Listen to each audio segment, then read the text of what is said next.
tertúlia. Boa tarde a todos. Hoje é dia 25 de dezembro de 2015, é uma sexta-feira. O verbete é de número 3.612. Ele tem 5 páginas, 47 elogios, 16 máximos. O tema, autodesassedialidade diária, e foi elaborado segundo a especialidade de despertologia. Quem redigiu o verbete é o veteraníssimo Gabriel Lara.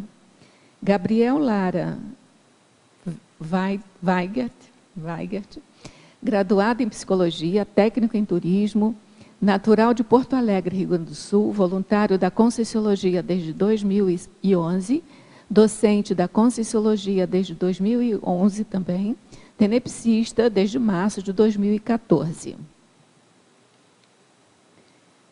A autodesassedialidade diária é o estado, condição ou disposição prioritária de a consciência lúcida, homem ou mulher, posicionar-se no contexto evolutivo frente ao processo assistencial e aos enredos advindos dele, sem sofrer mais auto e heterassédios, buscando diariamente o novo patamar evolutivo com foco na desperticidade permanente total.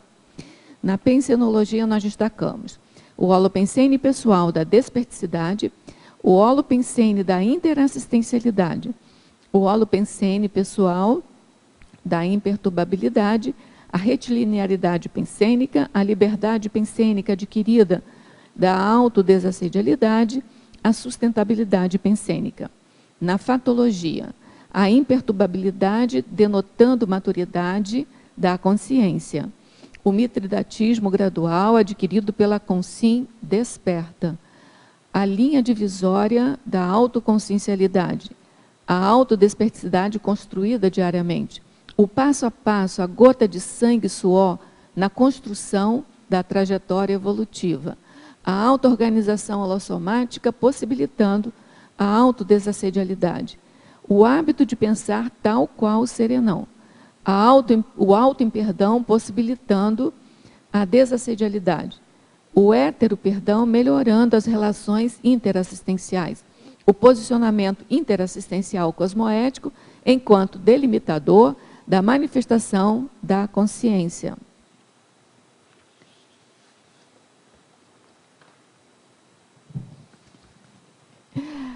O posicionamento firme contra os hábitos adolescentes estendidos, a evitação dos prazeres da massa humana impensante, a atenção com a irritabilidade patológica suave da vida humana, a evitação das evocações sem necessidade, a priorização evolutiva, a desintoxicação energética, o desapego dos emocionalismos, auxiliando na obtenção da imperturbabilidade.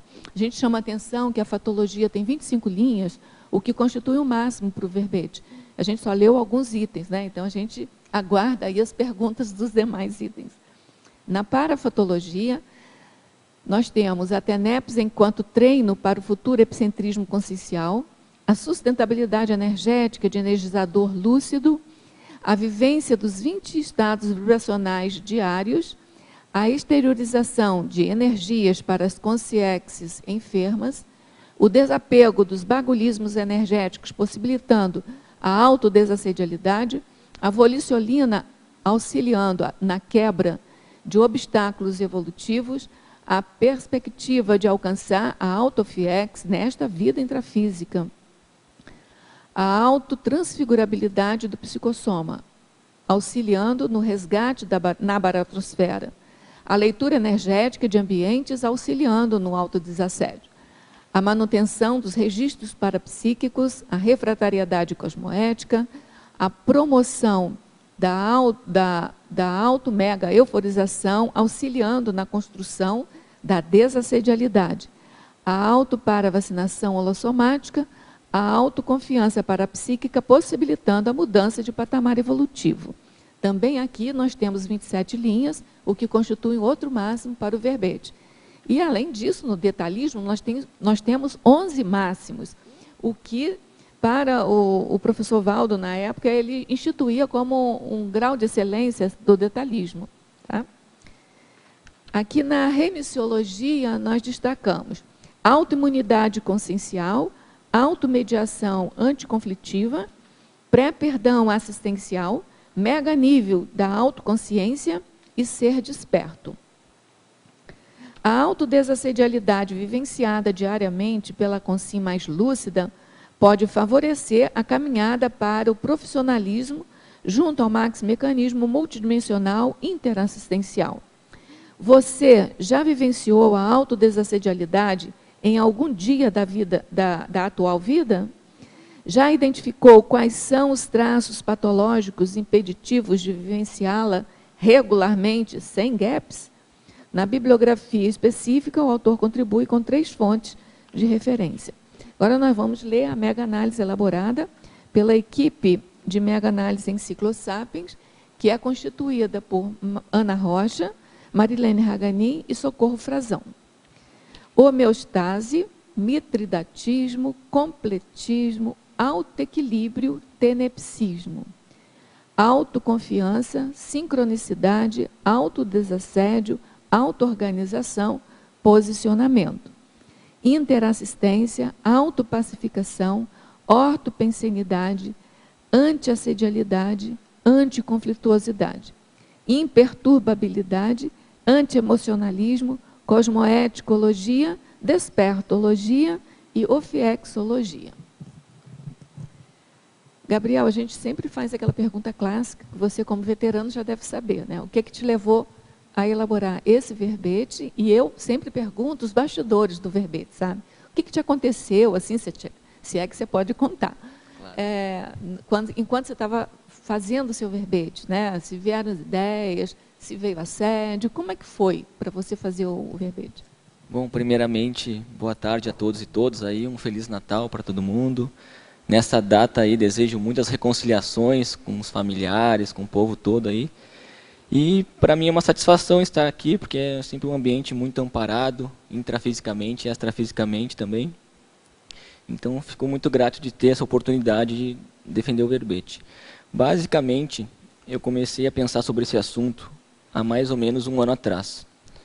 Eu estava escrevendo um curso de aprofundamento parapsíquico, chamado Posicionamento Interassistencial Cosmoético.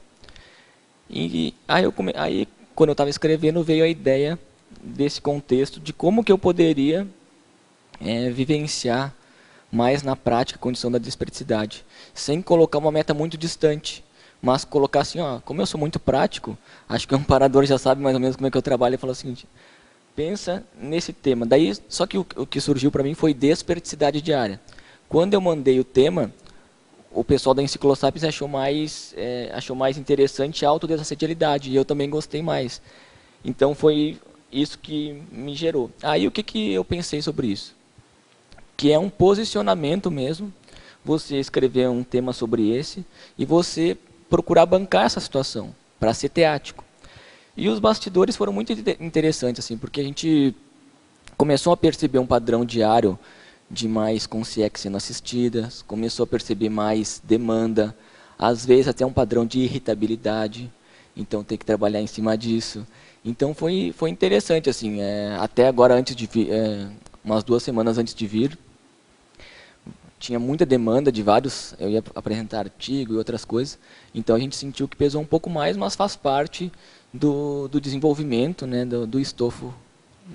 Sabe o que eu penso também? Às vezes é que você fica mais atilado e você consegue enxergar as coisas que antes você não ligava muito. Não é que agora você passou a ter mais assédio ou não, é que era o normal, só que tem que agora você está mais atilado e está enxergando. Fica, né? Mais atento. Fica mais atento, né? Tudo bem? Então, olha, a gente vai começar as perguntas aqui, a hora que vocês quiserem falar é só indicar. Ao verbetógrafo, professor Gabriel, Fatologia, página 34, segunda linha. Qual é a linha divisória da autoconsciencialidade? Então, essa linha divisória da autoconsciencialidade é o seguinte: quando você atinge essa condição da autodesassedialidade diária, aí perpassando para a desperticidade ao longo do tempo, é uma linha divisória da autoconsciencialidade, porque você muda de patamar assistencial. E não pensem, pessoal, que essa condição da autodesassedialidade diária, da desperticidade, é uma condição egóica. Não, nada mais é do que você ter mais condições de fazer assistência, uma assistência mais avançada. Então, por isso que eu coloco essa questão da linha divisória da autoconsciencialidade. Muda o patamar evolutivo. Em Fatologia, página 34, quarta linha. De que modo a auto-organização holossomática possibilita a autodesassedialidade? Esse assunto eu acho que é fundamental nesse assunto pelo seguinte. Você trabalhar com os 4 veículos de manifestações, então, como é que está o meu corpo físico? Eu estou fazendo exercícios diários, estou trabalhando com soma, estou me alimentando bem, estou dormindo bem, porque a gente sabe que até a própria psicologia estuda que se você não tem uma noite boa de sono, você fica mais irritadiço, você fica com mais baixa de energia, você fica menos lúcido, isso falando fisicamente. Então, atenção para o soma, como está. Aí para o energossoma.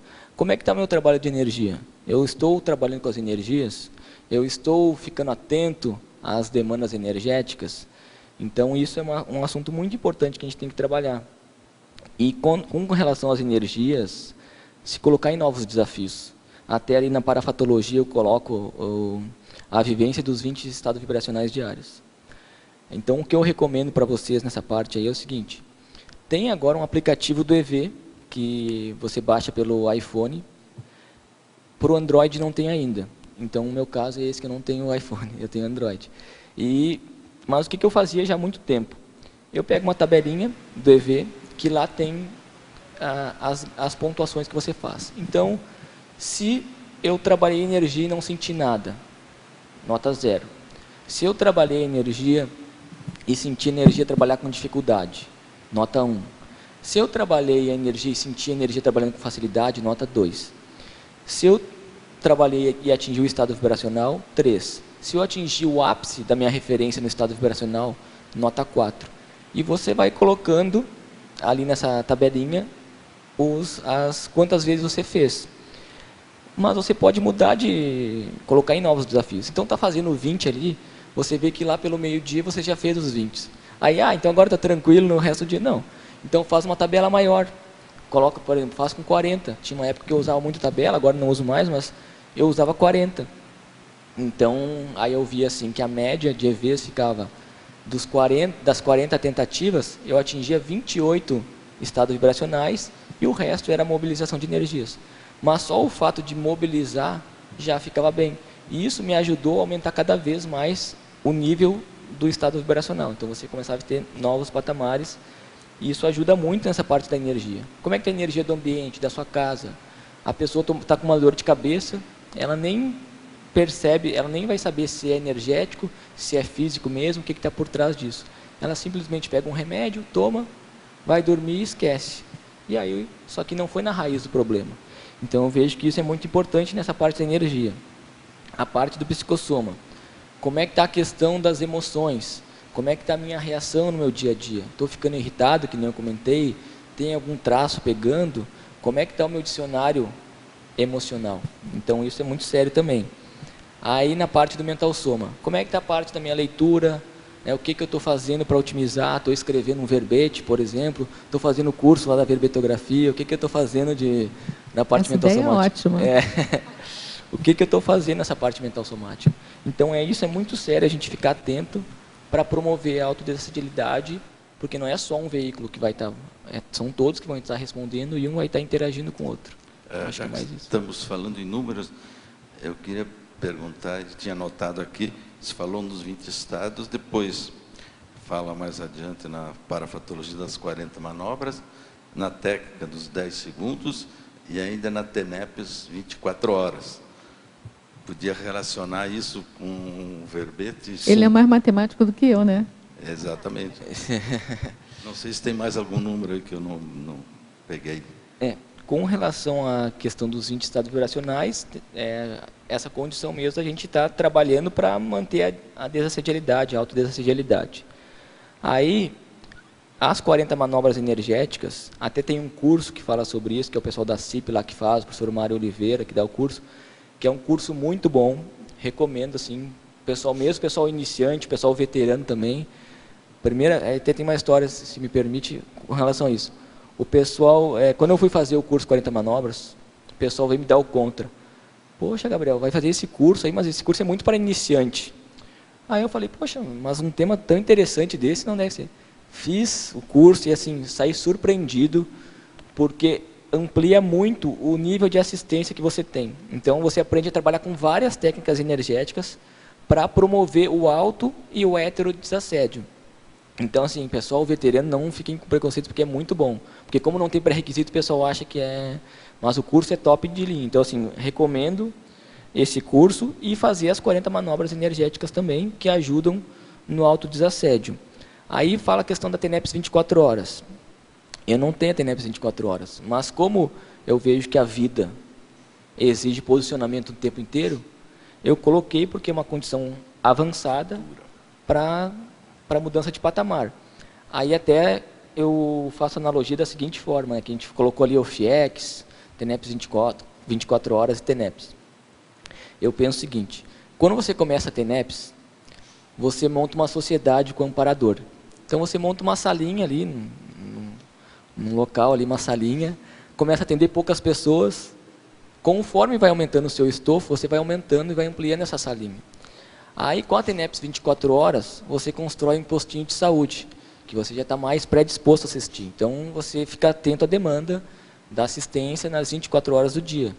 Então, isso é uma condição bem avançada. Até tem um verbete sobre isso, que é da professora Pilar Alegre, que ela fala sobre isso. Então, acho que quem quer aprofundar pode falar sobre isso. E aí, a condição da UFIEX, que aí você já constrói um hospital. Aí já é uma coisa mais gabaritada, você tem que ter um doutorado, um mestrado lá, né, que no caso seria a condição da projetabilidade lúcida e a condição da desperticidade também, para estar conquistando a UFIEX. Então, é um trabalho mais otimizado, mais avançado, que a gente pode falar em termos de assistência, que a gente tem de referência nesse momento. Então, seria basicamente isso. Não sei se faltou alguma coisa, Carlos. Faltou a técnica dos 10 segundos. Ah, essa técnica é importante. Essa técnica é o seguinte, o que eu comecei a trabalhar em cima disso? Até no outro verbete que eu fiz do efeito Fênix, eu falava sobre isso, que é o seguinte, quando alguma coisa te incomoda, quando alguém briga com você, ou fica incomodado por algum motivo, e a sua tendência já é reagir, já é bater boca, você para, relaxa, fica tranquilo, deixa o subcérebro abdominal gritar bastante, mas fica comedido, tranquilo, espera passar 10 segundos, 1 minuto, ou o que for, até você ficar tranquilo. Depois, com calma, você fala o que você tem para falar. Porque se você reage, né, no impulso, você acaba ocorrendo brigas, você acaba ficando assediado, as consciências já acoplam em você na hora com relação a isso, e aí dá um trabalho danado para você desassediar disso, sem contar as inter-relações que ficam prejudicadas também. Então é isso que eu quis falar com essa técnica dos 10 segundos. E aí eu acho que conclui aqui com a fatologia, na terceira linha da página 35, se fala que a tensão com a irritabilidade e patologia suave da vida humana. Isso, porque é muito comum as pessoas ficarem irritadas e acharem que é uma coisa normal. Então elas vivem com essa irritabilidade durante o dia e elas não percebem, elas acham normal xingar a outra pessoa no trânsito, acham normal ficar com um padrão irritadiço e nem se dão conta disso. Por isso que eu coloquei suave, porque tem os picos de irritabilidade mais extenso, mas normalmente ela aparece suavemente. E uma coisa que dá para analisar com isso é o seguinte, muitas vezes essa irritabilidade, claro, tem a ver com você, dos seus traços de orgulho, o que for, mas tem a ver também com um acoplamento com consciex. Então, começa a identificar o contexto da sinalética para ver se não tem consciex quando você está num padrão mais irritadiço. Provavelmente tenha. Aí vem a questão do cansaço, a defasagem energética, um monte de coisa nesse sentido. Mas a pessoa vai achando que é dela, muitas vezes, e vai passando batido aquele negócio. Então, eu acho que isso é muito importante de ficar atento à irritabilidade. Quais são as coisas que me deixam irritados, que me tiram a paciência? Então, uma técnica boa para isso é fazer o laboratório da imobilidade física Vision. É você ficar lá 3 horas parado, sem mexer o cursoma, percebendo o padrão de acoplamento, de irritabilidade, você fica lá tranquilo, vem aquela irritação intensa, vem aquele desconforto, dor no corpo muitas vezes, mas você tem que ficar parado lá. Então, acho que ajuda muito também nesse contexto a irritabilidade. Você começa a ficar mais, dominando mais o soma e o psicossoma. Enfatologia, página 34, 11ª linha. Como podemos utilizar na prática diária o lema de não andar para trás nem para pegar embalo? Nossas automimeses, ainda que necessárias, não seriam um andar para trás momentâneo? O que eu penso sobre isso é o seguinte. Até eu coloquei que a gente apresentou um artigo no Fórum da TENEPS, eu coloquei isso daí. Por quê? Tem muito a ver com o contexto do posicionamento. Então, você se posiciona para fazer alguma tarefa assistencial, seja um voluntariado, uma docência ou uma TENEPS. Você se posicionou para isso. Então, qual é a reflexão que eu quero trazer para isso, com isso? Quando você se posicionar para algo, reflita, analise se é o caso, por exemplo, de você começar uma TENEPS. Veja se essa é a condição mais otimizada que você tem no momento. Mas quando começar, não voltar, né, nem para pegar embalo. Que é assim, não pensar na possibilidade de parar. Então, reflita antes sobre isso, mas quando começar algo evolutivo, algo de ponta, eu quis falar com relação a isso. Porque as pessoas têm muito a questão da autocorrupção. Elas começam alguma coisa, se der certo eu consigo. Se der certo, não, vai dar certo, eu vou fazer o meu melhor aqui para que isso dê certo. Contrafluxos vão aparecer? Vão, mas eu vou manter o meu posicionamento. Agora, o que eu quero falar, não estou dizendo a questão das retrovidas. Eu acho que é importante, sim, se a gente tiver uma retrocognição, alguma coisa, não é nesse sentido que eu quis falar. Eu quis falar nos posicionamentos da vida atual que a gente faz para evitar as autocorrupções. Ele pergunta, na pergunta dele, ele fala sobre as automimeses ainda necessárias, se não seriam andar para trás momentâneo. Tem algumas automimeses que são necessárias mesmo, né? Você acha que, em resumo, ele pergunta se você acha que essas que são necessárias, se é um andar para trás. Você pode comentar? Não, aí não. Aí tem que analisar. O que eu quis trazer é mais a questão do posicionamento mesmo, assim, dos desafios novos. É que tem pessoas que melindram, medram por pouca coisa. Então, é com isso que eu quis trazer, né? Esse contexto do posicionamento firme nas conquistas evolutivas, nas condições assistenciais e que vão gerar contrafluxos, mas é não voltar nem para pegar embalo, né? Porque o necessário muda tudo, né? Se Sim, é necessário, sim. não pode trazer nenhum tipo de problema. Agora, cada caso é um caso, né? Então... É que às vezes você precisa de repetir alguma coisa para dar um outro passo para frente. Por exemplo, a auto-organização, a rotina, é uma coisa que é automimese diária, cada dia automimese. Mas não é ela que caracteriza voltar para trás. Você está fazendo aquilo repetido, necessário, para avançar em outros quesitos, né? Perfeito. Tanto é que, assim, é muito comum a gente... Hoje nós temos uma lucidez X. Ontem nós tínhamos uma lucidez Y. Mais para frente a gente vai ter uma lucidez maior. Isso que a gente está trabalhando para isso, né? Pelo menos. Então, as coisas vão ampliando. E aquela condição que você antes achava que não era um problema, hoje você começa a enxergar diferente. Então, faz parte do caminho isso daí, faz parte do contexto. Então, eu vejo que é mais ou menos por aí. Professor Gabriel, Pensenologia, página 34, 3ª linha. Poderia citar a sua experiência relacionada ao holopensene pessoal da imperturbabilidade? Posso. Eu estava conversando com o professor Valdo, numa mini tertúlia, acho que há 2 anos atrás, e ele falou a questão eu perguntei para ele qual era o megatrafor do serenão. Aí ele falou a questão da imperturbabilidade. E aí a gente conversou outras coisas também, aí eu perguntei o que faltava para ele chegar na condição da consciência livre e tudo mais, e foi um assunto bem interessante. Aí ele mandou eu fazer isso aqui com a mão, né, para ver se eu estava dominando, se eu não estava tremendo. Aí eu fiz, e aí ele falou, começa a pesquisar sobre essa questão da imperturbabilidade. Eu comecei a pesquisar. Aí eu fui fazer um complementário, aí a questão das imaturidades, né. E o pessoal tinha dito, quando fizer o complementário, não é para sair é para ficar mais resguardado, porque é um curso que mexe muito. eu já tinha feito. Eu falei, como eu já fiz, então tá tranquilo. Aí tinha uma pessoa chegando no aeroporto, eu fui buscá-la no aeroporto, me perdi, estava de carro, me perdi, fui reto aqui numa estrada de chão, não tinha visto que o carro estava começando a ficar sem gasolina, e aí entrou na reserva o carro. Aí eu, puxa, né, que coisa, devia ter ficado atento a isso mesmo. Aí eu lembrei da questão da imperturbabilidade. Imperturbabilidade, eu pensei, né? E aí nisso eu tomei um banho de energia, por coincidência ou não, o ponteiro voltou não saiu da reserva. E aí daí eu segui, fiquei calmo, tranquilo. Então. Aí eu trouxe isso para os professores da complementar e eles falaram, porque daí eu já querendo, né, falar sobre isso, que daí aconteceu isso. Então, eles, Gabriel, primeira coisa, para trabalhar em imperturbabilidade tem que ter a organização e mais alguma coisa. Então você já está por fora desse negócio aí, porque você não fez o que era combinado, as profilaxias do curso. Então a primeira coisa é seguir isso daí.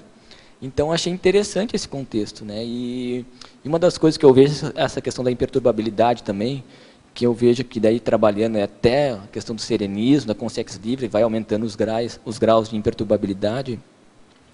Eu vejo que é muito sério quando você faz um acoplamento com uma consciência e ela está muito doente. E você sente aquele desconforto, aquela irritação, sente a patologia mesmo, assim, é uma coisa muito, você sente no osso, né, a expressão muito forte. E você tem que ficar tranquilo ali com aquela condição, porque você sabe que está fazendo uma assistência. Então, acho que é uma boa hora de você treinar essa condição da imperturbabilidade. No dia a dia, por exemplo, você começa a sentir aquele desconforto, aquela irritabilidade, você começa a trabalhar em essa condição e tem tudo a ver com mitridatismo também. Você começa a ficar mais imune e você começa a comportar mais o contexto da assistência. Então, eu vejo que tem mais ou menos relação com isso no verbete.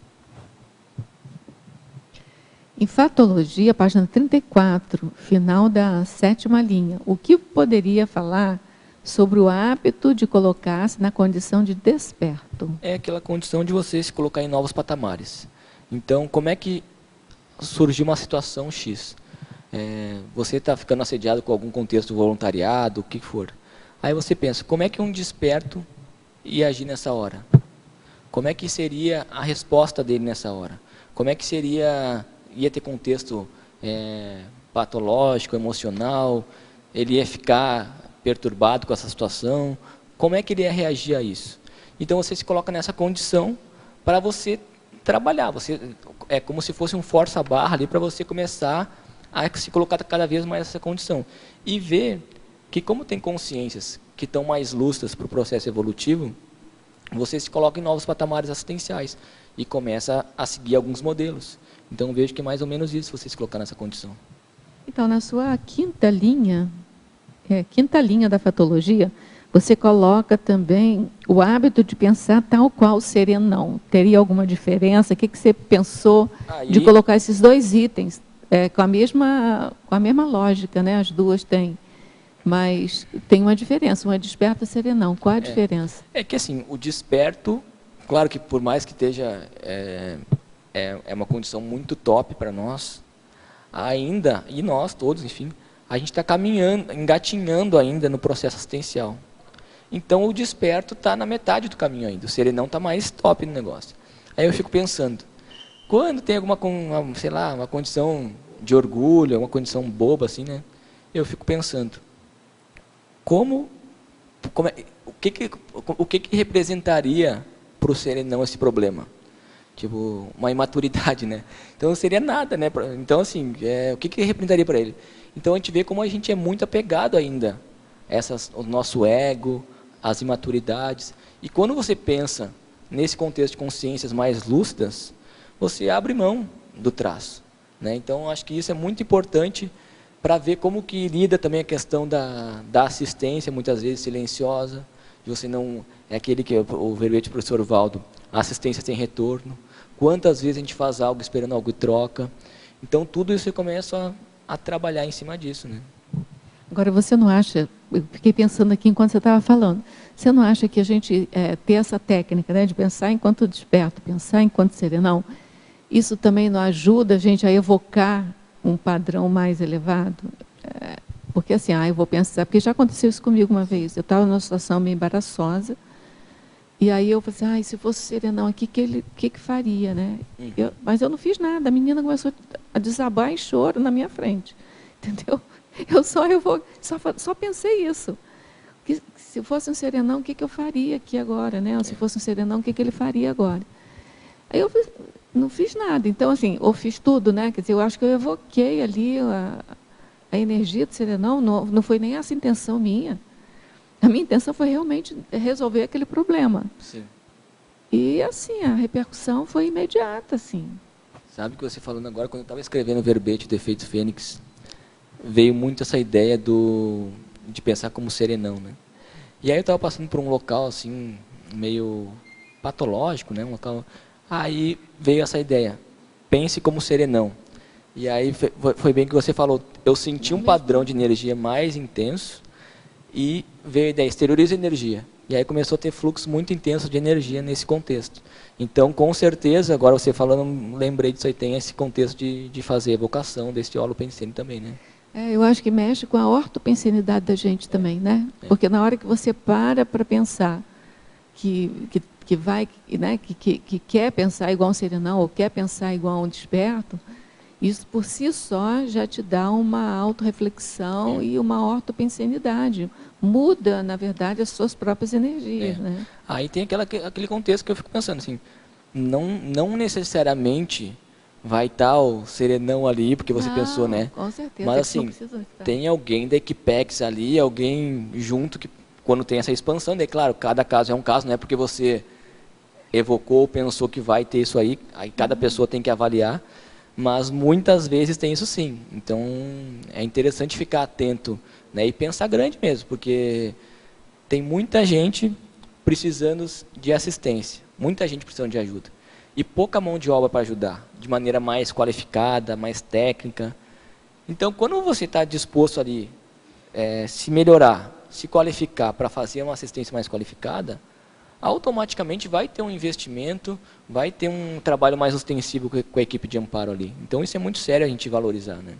Não, você falou uma coisa importante, né? Eu penso que com a autotaquirritmia das pessoas mais evoluídas, elas não vão estar aqui. Só porque eu pensei no serenão vai estar aqui. Isso não é nesse sentido que eu quero falar. Sim, sim. Mas se você pensa em alguma proposta assim, você afiniza com uma energia que está por aí, né?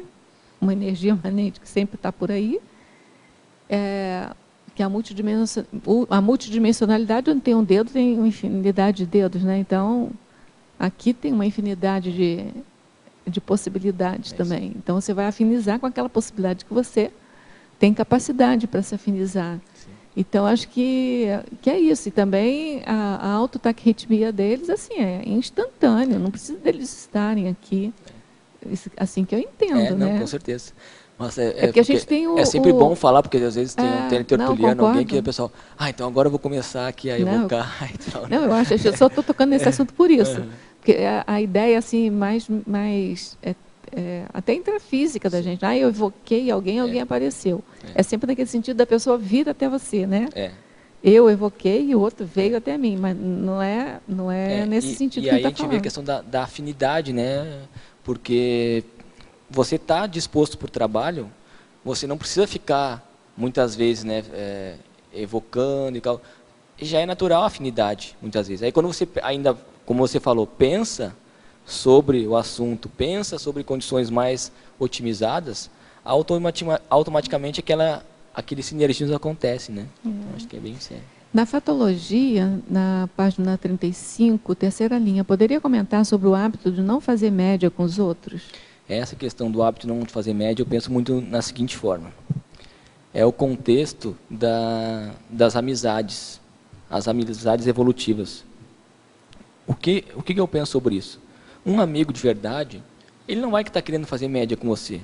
Ele não vai querer, passa a mão nas tuas costas, e aí, lá na frente, você vira as costas e ele fala mal de você. Então, eu penso que o amigo de verdade é aquele que chega para você e fala na sua cara, ó, claro, tem todo o bom tom de como falar, como é que você vai abordar o assunto. Você chega lá falando, essa postura que você está tendo, eu acho que não está muito interessante. O que você acha de pensar sobre isso? Né? Então, assim, a pessoa que quer fazer média, ela ri para você na sua frente e fica fazendo fofoca nas suas costas. Então, eu acho que isso é muito sério, né? Você valorizar essa questão das amizades e não sair fazendo média com o povo. Realmente ver aquilo que é o prioritário naquele momento, né? A sinceridade assistencial, eu acho que é uma das coisas mais sérias que tem. Ainda em Fatologia, página 35, quinta linha, gostaria que exemplificasse o bom hábito de acolher as críticas sem reatividade. Tem a ver com o contexto dos 10 segundos também. A pergunta seguinte é a técnica dos 10 segundos. Perfeito. Então, já pode já emendar. Tá? Emendar. Então, assim, você recebeu uma crítica. Vamos supor que a sua companheira lá chegou e fez uma crítica. Sei lá, não está lavando a louça, não está, sei lá, alguma coisa, briga com você por algum motivo, ou até algum traço, muitas vezes, ou alguma coisa do voluntariado, e você sente aquilo, fica incomodado com a situação e já quer reagir, já quer defender o ego. Então, o que eu penso? Acolher as críticas é o seguinte, bom, se a pessoa me falou alguma coisa e aquilo me incomodou, é porque tem alguma coisa que eu tenho que trabalhar para resolver essa situação. Porque se ela falou, seja a maior bobagem possível que a pessoa tenha falado, assim que para aquelas que vêm muitas vezes para te derrubar mesmo, né? A pior bobagem. Falou, se incomodou, vai pesquisar que tem alguma coisa que você tem que trabalhar em cima disso. Então, esse que é o ponto. E aí, utiliza a técnica dos 10 segundos para não responder de imediato. Porque, assim, eu tive que aprender na prática mesmo essa condição de responder. Então, até eu cito no efeito Fênix, lá que foi isso que surgiu a escrita do verbete efeito Fênix, que a gente estava numa devolutiva, estavam os professores e orientadores auxiliando numa pesquisa de uma voluntária, e aí quando acabou a devolutiva, a voluntária saiu, aí estavam lá os professores e orientadores, e a pessoa que estava mediando essa questão, ela falou para mim, ô Gabriel, essa sua abordagem acho que não foi muito legal, acho que você tem que ir por outra abordagem, tal, falou alguma coisa assim, né? E eu, poxa, o meu jeito, era a minha sinceridade lá falando, né, daquela maneira, me incomodou aquilo. Eu falei, olha fulana, se você está incomodada com isso, vai pesquisar porque você está, alguma coisa com você isso aí. Falei assim. E aí, nem vamos entrar no mérito se ela estava certa ou não. O mérito é que aquilo me incomodou. Aí passaram 2 minutos, aí eu levantei, abracei ela, me desculpa ter falado assim e vamos em frente. E aí surgiu esse verbete do efeito Fênix. Então, o que eu vejo? Se incomodou, vai pesquisar. Aí surge um verbete, um artigo, um livro, o que for, sobre o assunto. Porque muitas vezes a gente está recebendo críticas e você não está se dando conta. Eu sou do Rio Grande do Sul, então eu moro em São Paulo, e logo quando eu cheguei em São Paulo, o pessoal começou a reclamar um pouco da minha maneira um pouco mais ríspida, um pouco mais dura de reagir, de falar as coisas, de ponderar. Mas no Rio Grande do Sul a gente está acostumado a falar assim. E aí eu falei, bom, uma pessoa falou, ok. Aí 2, 3, 4, 5, aí, poxa. Então tem que trabalhar em cima disso mesmo. Então aí tem a questão da própria consciência, a consciencioterapia ajuda muito com relação a isso. Então a gente vai trabalhando em cima disso. Então acho que nem o professor Valdo diz no manual da TENEPS lá, a rigor, só a falta de coragem é incurável. Então, se você tem a predisposição de melhorar, está tudo certo. Faz parte do processo as heterocríticas, as autoanálises. Então, tem que arregaçar as mangas e seguir em frente. Você falou umas 2 ou 3 vezes no efeito Fênix. E a próxima pergunta é sobre o efeito Fênix. Você pode esclarecer para a gente o que você quis dizer no seu verbete efeito Fênix? Esse é interessante pelo seguinte. Porque o que eu comecei a refletir? Depois desse episódio aí, eu comecei a refletir o seguinte, quanto tempo nós ficamos, aí tem um verbete, o teletertuliano pode acompanhar o verbete depois, Se eu não me engano, foi em 2013 ou 2014 que eu defendi. Mas o que eu comecei a pensar sobre esse efeito fênix? Quanto tempo eu já não fiquei na baratrosfera por não me perdoar ou não perdoar as outras pessoas?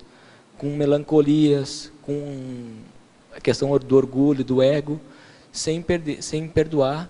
Então, eu estava no fundo do poço, né? Vamos supor. O efeito fênix é você aproveitar as reciclagens que você fez, que você faz, de maneira mais rápida para otimizar o seu contexto evolutivo. Então, em vez de esperar 1 hora, 1 dia, 10 dias, 1 século e assim por diante, você pega aquilo lá, vê o que tem que trabalhar e já otimiza esse contexto. Mas o efeito fênix em si é um mito, né? Porque você não ressurge das cinzas. Nós somos consciências em evolução, então a gente tem várias outras vidas. Então a gente não começou do nada. A gente tem toda uma história, mas o que eu quis dizer é o seguinte: pega as suas demandas, suas autopesquisas, mas otimiza isso. Não fica muito tempo. Se você vê que aquilo está incomodando, que aquilo está... Ou a questão de um perdão, por exemplo. Você está brigado com alguém. Em vez de ficar anos, porque a pessoa brigou, porque a culpa é dela, porque não é... Abre mão disso, abre mão do ego. E vai lá e conversa com a pessoa, deixa tudo limpo. Se tem algum traço que no voluntariado apareceu para você, em vez de ficar querendo se defender, de dizer que você não tem isso, aprofunda, vê se você tem. E aproveita isso para otimizar a sua reciclagem. Gabriel, eu queria perguntar aqui na primeira página, na fatologia, que você relacionasse 2 itens. A linha divisória da autoconsciencialidade com o posicionamento interassistencial cosmoético enquanto delimitador da manifestação da consciência. Como que é essa delimitação? Perfeito. O que eu penso é o seguinte: a vida exige posicionamento o tempo todo. Então, quando você se posiciona de maneira interassistencial, cosmoética, a fim de otimizar a sua evolução, de fazer uma assistência mais otimizada, de abrir mão do ego, abrir mão das suas imaturidades, dos seus caprichos, dos seus desejos, em prol da assistência, isso entra no contexto que você começa a ir para essa condição da autodesejabilidade, mais futuramente da desperticidade, e é uma linha divisória, né? Porque você passa de uma condição de ter um assédio, sempre, para uma condição de uma assistência mais profissional, uma assistência mais qualificada. Então, a gente se colocar nessa condição de ir ao encontro da desperticidade, trabalhar o que for preciso para isso, nada mais é do que você abrir mão do seu ego, das suas imaturidades, para fazer uma assistência mais otimizada. Aí eu começo a pensar com relação aos aportes. Se a gente começa a pensar todos os aportes que a gente recebeu da vida, todas as coisas boas que a gente tem, como é que está sendo a minha retribuição? O que eu estou fazendo em prol dos outros? Então, a gente se colocar numa condição mais qualificada, nada mais é do que isso. A gente começar a retribuir todos os aportes que a gente recebeu. Então, acho que isso é muito sério, essa condição aí. Não sei se ficou mais ou menos claro, se você quer que eu clareie mais alguma coisa. Não, ficou claro. Eu até estava lembrando, enquanto você falava, da TENEPS, né? Que a TENEPS é uma linha divisória, se fala que toda a vida da consciência se organiza em torno da TENEPS. E mais ou menos o que você falou, eu relacionei a isso. Você vai escolher tudo aquilo que vai otimizar a assistência e não a pessoa, o ego dela a si própria, né? Perfeito. Eu tenho outra pergunta. Na fatologia também, você coloca as sincronicidades repetidas auxiliando na autodesassedialidade diária. Como que foi isso na sua experiência? Até acho que é bem sincrônico essa pergunta aí com que você comentou agora com questão da TENEPS, porque eu escrevi um artigo para o fórum da TENEPS, que é posicionamento em prol da autodesassedialidade diária na consolidação da TENEPS. Então, nesse artigo que está na revista Consciência, eu coloco listo essas técnicas de desassédio, como é que foi o contexto da TENEPS, os posicionamentos, e ocorreram várias sincronicidades ao longo dessa consolidação, ao longo do início da minha TENEPS, mostrando que eu estava no caminho certo. Então, se a gente começa a ficar atento às sincronicidades, e que isso aí nada mais é do que a gente está no fluxo do cosmos, né, da assistência, a gente muitas vezes fica louco, né? Poxa, olha só quantas coisas estão acontecendo e sinergicamente. Agora, uma coisa que eu vejo que é importante é a gente mapear pela gente mesmo. E não ficar achando, ah, não, porque isso aconteceu, então porque o outro tinha falado e agora é isso. Não. Então, assim, se a gente começa a mapear no nosso dia a dia as sincronicidades que ocorrem, a gente começa a ver que realmente está tudo certo, que a gente está no fluxo da assistência. Então, é legal cada um mapear quais são as sincronicidades que ocorrem com cada pessoa. Até no artigo eu coloco algumas sincronicidades ali que ocorreram, mas sem citar muito, até para não... Porque eu acho que a vivência assim, é muito pessoal. Então, cada um vai ter uma leitura diferente das coisas. Então, acho que é mais ou menos por aí, é ficar atento às sincronicidades que ocorrem no nosso dia a dia. Obrigada.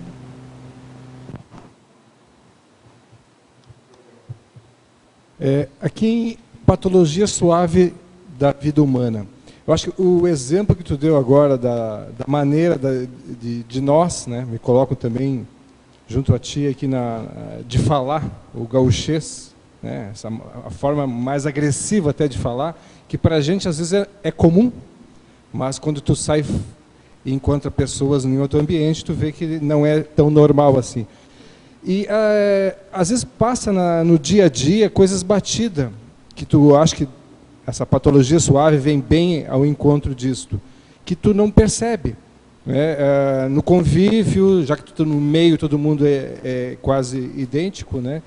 E como é que tu percebeu em ti, ou tu teve alguma técnica, alguma coisa que tu utilizou para perceber? Porque às vezes até no próprio jeito de ser, a gente é um pouco belicista, até no jeito de falar, de se posicionar, e a gente não nota isso no dia a dia. Se tu usou alguma técnica ou alguma coisa que te ajudou nisso. Com relação a isso, tem um vídeo no YouTube do professor Félix Wong. Eu não vou me lembrar agora qual é o título, mas podem procurar lá, Félix Wong, não sei se é pacifismo, o que é, mas ele aborda justamente isso. A maneira que a gente conversa nessa condição bélica. Então, a nossa maneira de falar muitas vezes é bélica. E agora a gente pergunta, né, Gelson, o que a gente foi fazer no Rio Grande do Sul? Por que a gente foi ressomar lá? O que a gente tem a ver com isso? Até o Elcardo está aqui também, né? Eu estava vendo de um lado aí. Então, assim, tem muita gente, assim, o que a gente está fazendo, o que eu tenho a ver com isso? Nesse contexto do voluntariado lá em Porto Alegre, por exemplo, eu conversava com as pessoas e as pessoas não... É tranquilo, não tinha assim nada... Né, era da minha maneira normal. Quando eu fui para São Paulo, que eu comecei a perceber isso. As pessoas começaram a ficar incomodadas, muitas vezes como eu falava as coisas. Então, eu vejo que é o seguinte, tudo tem os dois lados. Tem o lado da pessoa, que muitas vezes está mais melindrada com o contexto, óbvio que tem, mas a gente não está colocando a responsabilidade nela. Autodesassédio, a responsabilidade é sua. Então, como é que eu posso melhorar minha manifestação? Eu vejo que São Paulo é uma cidade muito cosmopolita e ela agrega muitas pessoas. Enquanto que o Rio Grande do Sul é muito bairrista, não, que é de fora não tem vez aqui, São Paulo agrega as pessoas. Então isso me ajudou muito a trabalhar em cima disso. E aí o que eu penso? Eu comecei a mapear quais eram as situações que eu, por exemplo, agia de maneira mais reativa. Normalmente era quando eu era... a maneira que a pessoa falava comigo, mais bélica também, ou quando a pessoa me dava contra em alguma coisa. Como se diz, dois bicudos não se beijam. Né? Então. Aí eu comecei a ver, aí então o que quer dizer? Quando a pessoa vem toda suave para mim, ela me manipula como quiser e eu fico tranquilo. Agora, se a pessoa vem de maneira mais ríspida comigo, eu fico brabo. Aí que eu até fui na OIC lá, para trabalhar essa questão do traço do orgulho e da reatividade. Então, eu já fiz um atendimento pontual gratuito, agora vou marcar a partir de fevereiro ou março os atendimentos regulares, para justamente trabalhar isso, para colocar à prova esse meu traço. Porque eu no meu dia a dia estou anotando quando que aparece, quando que não aparece, as situações, fazer as concessões que tem que fazer. Estou fazendo, mas agora sim, eu vejo que na OIC é colocar à prova o teu traço. Então, se você acha que já está mais ou menos calçado com isso, vá lá, se coloque à prova, vão ter 2 consciencioterapeutas lá, te ajudando a otimizar a tua autopesquisa. Então eu vejo, Gelson, que a gente tem que começar a ver o que está por trás disso. Qual é o traço? Porque você reagir é simplesmente o externo reagindo a um contexto interno seu. Muitas vezes envolvidos com carências, com questão afetiva, que você quer atenção. Então, começa a mapear como é que é a sua manifestação no dia a dia. E quando bater o ego, bater a condição do orgulho, faça a concessão, abra a mão do traço. Então, se o ego e o orgulho está te falando para você não fazer uma coisa, vai lá e faça. Se está dizendo que você não tem que abrir mão de algo, abra a mão. Então, eu vejo que a gente tem que partir da gente. E aí começa a questão do exemplarismo, né? Ficou claro, mais ou menos, Gelson? Que você quer aprofundar mais alguma coisa? Ficou bom? Tem que falar no microfone. Vive, né, para poder também ter essa experiência, que eu acho que é rica, por isso que eu acho que provavelmente saia do Rio Grande também. O dia a dia, a autoanálise, né, a autocrítica e sentir, né, a própria energia, né? Sentir a tua energia, como é que tu tá, o que te provocou aquilo, o que está por trás disso. É autoconhecimento puro, né? Perfeito. Perfeito. Muito bom. Falando sobre o Rio Grande, eu sou um pouco diferente, porque eu nasci mais no norte, numa região italiana, diferente, e também nasci na roça, então não tenho muita influência desse regionalismo, desse orgulho gaúcho lá da fronteira. Mas você fala tu, não fala?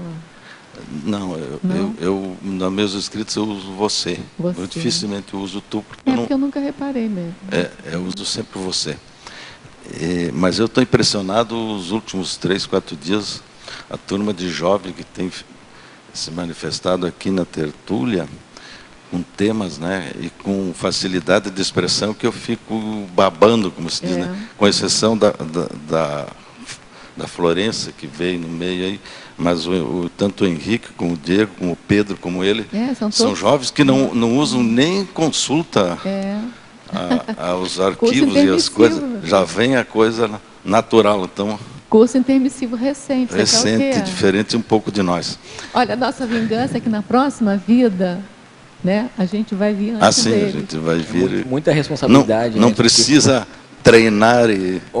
Carlos, isso é muita interprisão, então a gente tem que ir atrás para poder ir limpando todo esse passadão, né? Não, esse pessoal chega na Conscienciologia, um ano depois já é professor e já vai indo. Eu concordo com você. Parabéns a todos vocês jovens, vocês estão dando um banho assim na gente. Mas eu queria perguntar, já que nosso ouvinte tertuliano não perguntou hoje, o que é a personalidade strong-willed no estrangeirismologia? É forte, né? Obstinada, compromissada. Até na própria tradução fala de obstinada, forte. Mas eu quis colocar nessa condição do posicionamento, dela ficar focada, para trás, nem para pegar embalo. Então é nisso que eu quis colocar essa uma tradução mais literal, que é força de vontade, né? Então, e aqui na coloquiologia, você usa essa expressão aí que é inspirada nos comissários de bordo dos aviões. Na coloquiologia, o ato de colocar a máscara de oxigênio primeiro em si, sendo analogia para o autodesassédio. Então, no avião, quando se tiver crianças ou idosos ao seu lado, você deve primeiro colocar a máscara de oxigênio em você, para depois colocar na criança. Então, o que eu penso sobre isso? É o que a gente estava conversando ali. A gente precisa fazer autoanálise o tempo todo. Então, a gente precisa fazer uma autoassistência, digamos assim, um investimento na autoanálise, na autopesquisa, para poder fazer uma assistência mais otimizada. Agora, com isso, eu não quero dizer que a pessoa deva primeiro reciclar tudo que ela precisa, porque eu acho que isso aí vai demorar muito, muito tempo ainda, para depois começar a fazer assistência. Então, é o seguinte, o verbete, tá? Você vem aqui, surgiu o tema do verbete. Vamos, seja o que for, vai falar sobre o tema do verbete. Você começa a trabalhar aquele traço em você, ou que você já superou, ou que você está trabalhando, ou que você quer trabalhar, enfim. Você está se pesquisando, está se autoanalisando. Quando você vem para cá defender o verbete, você está colocando a máscara de oxigênio em outras pessoas, dando a possibilidade das pessoas pegarem, fazendo a analogia daquele oxigênio, e elas aproveitarem a sua pesquisa para otimizar aquela condição. Então eu vejo que é isso, a gente fazer autoanálise primeiro, autopesquisa, mas sem deixar de já ir assistindo os outros com o gabarito que você tem já, com o estofo que você tem. É aquele negócio, trocar o pneu do carro com o carro andando, que a gente fala em... É isso que eu quis falar, assim, Ricardo.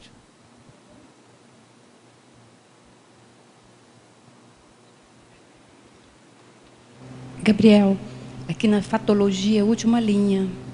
O desapego dos emocionalismos auxiliando na obtenção da imperturbabilidade. Os desapegos, né? Sim. A gente sabe que desapego, imperturbabilidade e emocionalismo são condições extremamente internas, né? E não depende do racional, da nossa vontade, assim, a princípio. O que você fez, qual a técnica que te deu assim, mais resultados ou que foi mais eficaz? Na realidade, assim, eu vejo que cada um vai ter uma trajetória diferente. Eu posso te passar a minha receita de bolo, por exemplo, mas para você não funcionar muito bem. O que eu indico é o seguinte, você começar a ficar mais atenta no trabalho com energia, na TENEPS, o que for, que muitas vezes o próprio amparo começa a te dar sugestões para você ampliar naquela sua autopesquisa. Agora, o principal que eu vejo, que é um traço que eu estou trabalhando muito, é o abrir mão. Se está vindo o orgulho, abra mão daquilo. Se está falando para você discutir, brigar, o que for, abra mão daquilo. Não entre na onda de assediador, não seja a bucha de canhão de assediador. Abra mão daquele contexto. Porque tem coisa sua, tem. Mas você vai pensar, bom, vou manter calmo, tranquilo, usar técnicas de 10 segundos, fazer o estado vibracional. Outra coisa que é muito positiva, que eu recomendo fazer, é fazer uma série de mobilidade física vídeo direto. Então, por exemplo, essa semana eu fiz quarta e quinta seguida em mobilidade. Então, às 8h30 da manhã eu fiz quarta e às 8h30 da manhã de quinta. E lá você sente um acoplamento mais profundo com consciex, aquele padrão de irritabilidade, o teu soma querendo coçar, querendo se mexer, querendo fazer, engolir, em tudo. Passa tudo na sua cabeça. Até assim, esse relógio eu não coloquei direito, porque está demorando muito para passar o tempo. Tudo isso ocorre, mas aí você usa a força de vontade, fica obstinado naquele negócio. Não, é o que eu me propus. Então, se eu tiver que ficar aqui 12 horas até alguém vir bater aqui e me chamar, eu vou ficar aqui, não interessa. Se eu coloquei o relógio errado, por exemplo, né? Então, eu vejo que é a força de vontade, é você querer superar isso. Agora, assim, hoje tem várias ICs que auxiliam nesse contexto. Tem várias prescritorias aí. O próprio contexto da consciência-terapia ajuda muito. Se é algum traço que você está com dificuldade de enxergar, ou você você consegue enxergar, mas não está conseguindo aprofundar, procure uma consciência-terapia. Tem o atendimento aquele intensivo que é de segunda a sexta, ou aquele que é, sei lá, toda semana, ou em São Paulo tem também, que é quinzenal. Procure ajuda com Sincobaia, o pessoal da Conscius lá. Então, assim, é aquilo, voltando à frase do professor Valdo, a rigor só a falta de coragem é incurável. Então, assim, não tenha vergonha, não tenha medo de expor seus traços, aquilo que você tem que trabalhar. Porque tem muita gente que eu conheço, que é veterano aí de conscienciologia, que é professor veterano, mas tem receio de uma consciência-terapia. Porque acha o que os outros vão pensar dela, que ela está indo lá ser atendida na conscienciologia. Então eu vejo que é o seguinte, que não dá mais tempo para a gente não tem mais tempo a perder para ficar com essa condição egóica, com essa questão de orgulho. E se colocar realmente, ó, tenho isso para trabalhar, o que eu posso fazer? E automaticamente o amparo vai te ajudar a trabalhar em cima disso, se você estiver predisposta. E depois você faz um curso livre sobre isso, escreve um verbete, um livro sobre esse assunto. Então, se você conseguir fazer isso, eu vejo que é uma mudança, uma virada muito grande para todo mundo, né? Então, acho que isso que é o mais sério.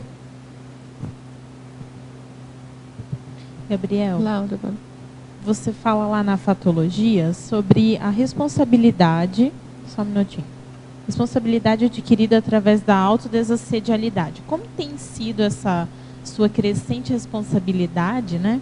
Como que você está lidando com ela? Eu vejo que essa questão da responsabilidade é constante.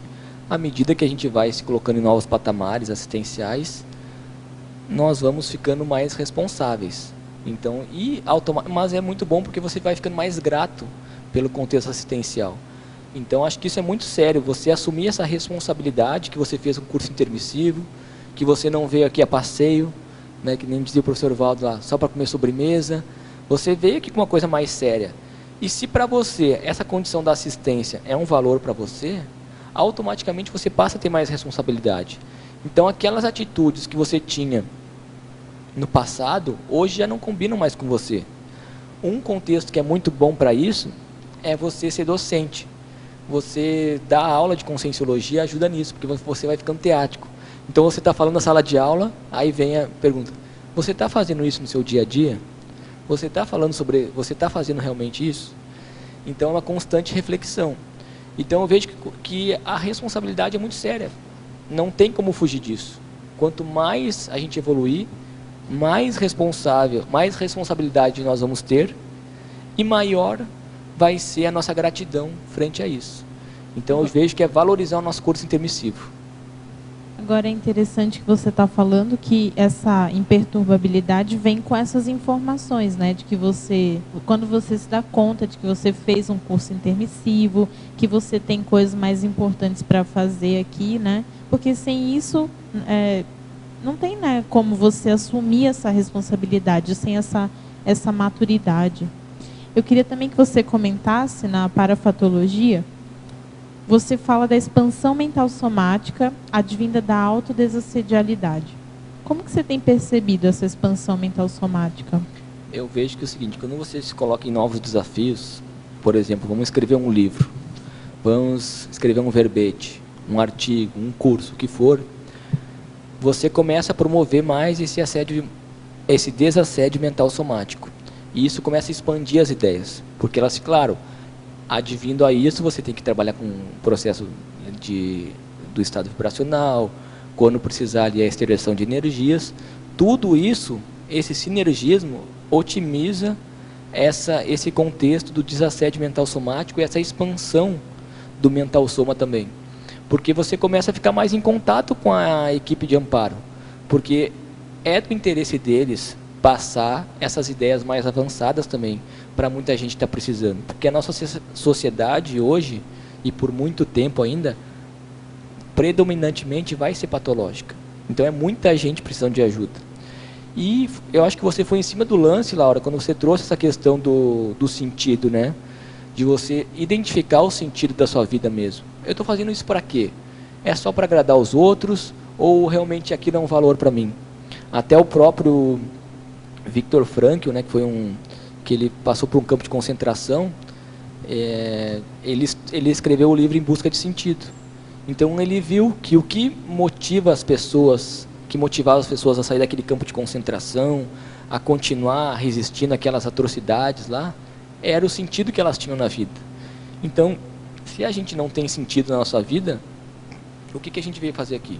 Uma última pergunta é sobre a escrita do livro. Então, você comentou, né, por exemplo, um livro de conscienciologia. Você acha que o livro ajuda o autor a organizar o mental soma, mas também todo o holossoma, a manifestação dele? Como é que você vê que o livro ele dá uma limpada, assim, vamos dizer, na vida do escritor?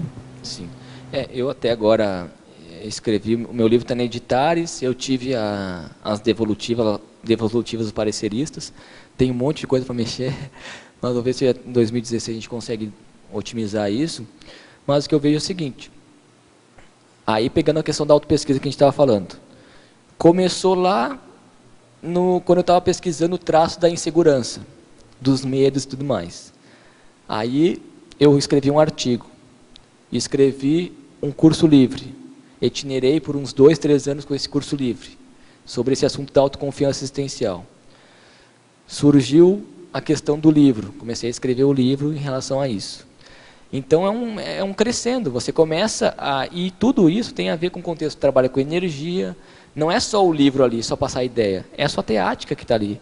Então eu vejo que esse sinergismo aí de trabalhar com energia, TENEPS, esterilização, tudo isso faz parte do contexto do teu livro. Aí automaticamente o amparo vai poder atuar de maneira mais tranquila, mais limpa com você, porque você vai estar mais desassediado. Então, com certeza, a escrita do livro ajuda nessa condição do desassédio. E com relação a isso, tem a parte da organização, de abrir mão do ego, porque você colocou aquela ideia lá que você acha que era importante. Isso no próprio verbete tem também. Aí o pessoal, não, isso aqui não está legal. Aí você abre mão, o que você faz com relação a isso? Fica assediado. Então eu vejo que é um bom exercício. Você está se colocando à prova para a escrita, né? Obrigada. Olha, eu queria lembrar vocês que amanhã é dia de círculo mental somático. E o tema amanhã é identificação do Mater Pensene. Vocês falaram em livro, né? Que com a participação do professor Guilherme Kunz, que é autor do livro Identificação do Mater Pensene. Não, desculpa. O livro é Manual do Mater Pensene. O tema do círculo que é a identificação do Mater Pensene. Então, Guilherme Kunz é autor do livro Manual do Mater Pensene. Estão todos convidados para amanhã aqui estarem debatendo aqui com ele a identificação do Mater Pensene. Professor Gabriel, Paradoxologia, página 36, segunda linha. Gostaria que explicasse o paradoxo de as escolhas lúcidas atuais poderem se tornar paracicatrizes. Eu estava refletindo sobre isso. Escolhas lúcidas, né? Sim, essa que é a escolhas questão. lúcidas. O paradoxo está aí, o paradoxo né? está aí. Isso até foi nesse dia que eu estava conversando com o professor Valdo sobre a questão do mega traforte serenão e o que estava faltando para ele chegar nessa condição da consciência livre. Daí ele falou, foi mais ou menos assim, quando o grupo de consciência livres chega para ele, pergunta se ele quer adentrar numa condição mais otimizada de assistência. Aí ele vê se tem algum do grupo que ele precisa dar uma auxiliada lá ainda, que precisa auxiliar. Então, assim, essa questão que eu vejo da responsabilidade. Olha o nível de cosmoética e de responsabilidade que tem o serenão, porque ele vai chegar na decisão que já está no momento dele passar para um novo patamar. Então, eu vejo que isso é muito sério. Qual é o paradoxo disso? Que daí até eu falei, porque ele falou que, o professor Valdo falou o seguinte nesse dia, que as pessoas que nós deveríamos ter as amizades raríssimas seriam com os evoluciólogos e com os serenões, porque são as consciências que mais têm paracicatrizes, são as consciências que são mais vividas, né? Mais evoluídas. Aí eu comecei a refletir sobre isso e falei isso para ele. Eu falei, poxa, professor, eu fiquei pensando sobre isso e eu fiquei pensando da seguinte forma.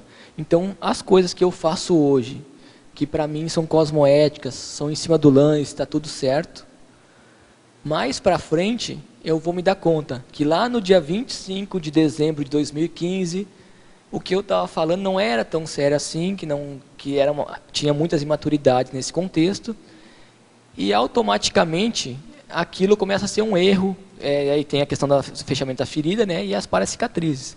E aí que eu entendi esse contexto, porque tudo que a gente está passando agora, os evoluciólogos dos serenões já passaram.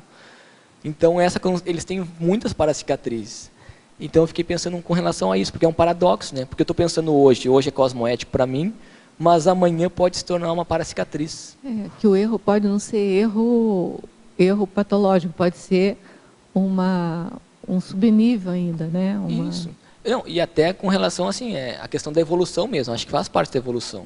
Né, a evolução é isso, né? A gente tem várias... Você está o equilíbrio dinâmico, você tem uma desequilibrada qualquer, uma desequilibrada que é preciso, senão você fica estático naquele equilíbrio, e aí você vai trabalhando aquilo, entra em novo equilíbrio, aí tem outro desequilíbrio, que são as crises. Os erros novos a cada dia, né? Não necessariamente patológico, vai desequilibrando para poder reequilibrar no patamar seguinte. Assim, por exemplo, aí tem duas formas de ver. Aí eu vejo que é a questão da cosmoética. Aquilo que você faz e sabe que está errado, que você faz hoje, aí você está sendo cosmoético já hoje. Então, assim, nem se fala em termos de mais para frente.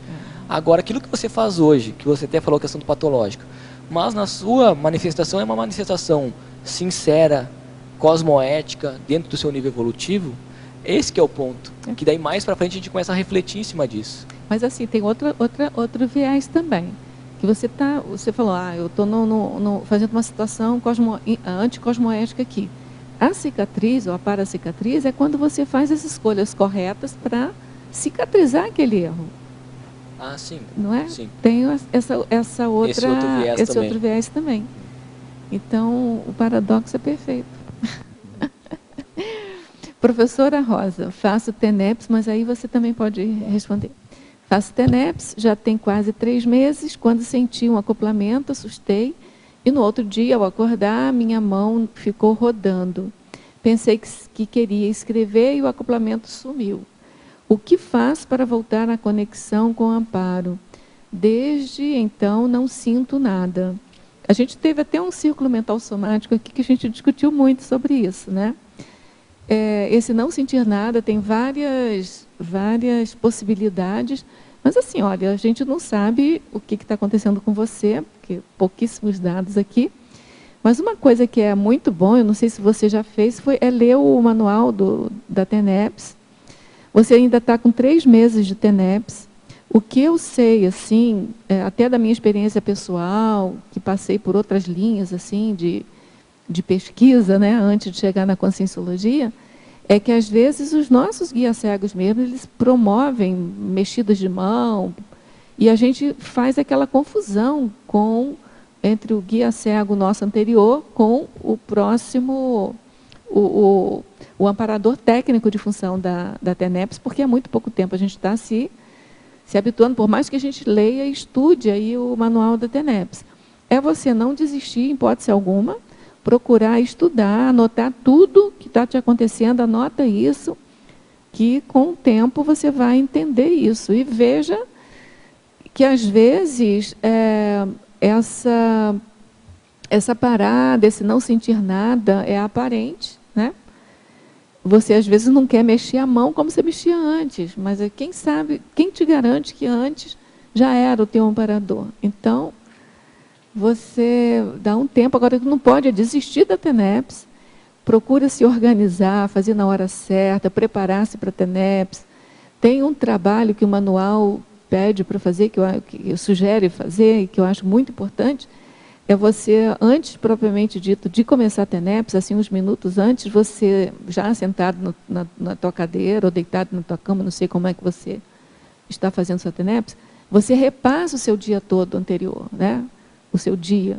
Então, com quem você teve contato, o que você fez, o que você fez que colocaria na sua lista para concertos, né? E isso vai te ajudando também, né? Eu não sei se você quer falar alguma coisa, Gabriel. O que eu vejo, assim, com relação até nesse artigo que eu coloquei, tinha a ver com o início da minha TENEPS.